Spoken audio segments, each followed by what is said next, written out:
Deus Ex Human Revolution is a game for anyone who has ever thought that their body could be vastly improved through the science of robotic augmentation. It's also for anyone who's ever been squeamish about the idea of foreign materials being grafted to their body, even for reasons as innocuous as helping a bone heal correctly. As Adam Jensen, the protagonist in this latest addition to this much-loved series, you'll have the opportunity to see on both sides of this equation. I never asked for this. Men like us, we never get back the things we love. Adam Jensen is a man who had one of the biggest choices in his life taken away from him.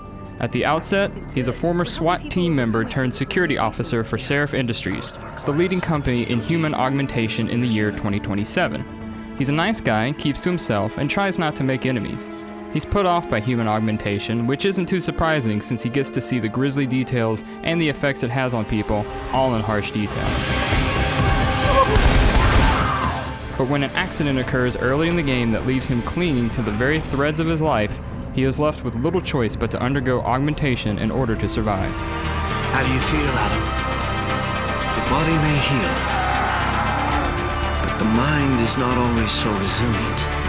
When Adam reawakens, he finds himself as a fully weaponized top security agent of Seraph, now tasked with the company's behind-the-scenes dirty work. It's from here that the core gameplay really begins to jump off. Ironically, choice plays a big part in the game's proceedings. In most of your missions, you'll have the option to dispatch your enemies in lethal or non-lethal means. Dialogue unfolds in ways that will be very familiar to fans of Western RPGs, with plenty of choice as to how the conversation progresses. As you complete missions for Seraph, you'll be granted Praxis points, which you can use to upgrade the cybernetic enhancements of your choosing, turning you into the Adam Jensen of your own making, be it a tough-as-nails super soldier, a stealthy ninja, or a silver-tongued wordsmith. Much of the game plays out from a first-person perspective, but pulls out to a third-person view when Adam takes cover from a barrage of heavy gunfire. However, resolving conflicts by way of a straight-out firefight is rarely your only option. Stealth and camouflage augmentations can give Adam the ability to get the drop on unsuspecting enemies, while clever use of hacking and enhanced vision can enable him to avoid enemies altogether.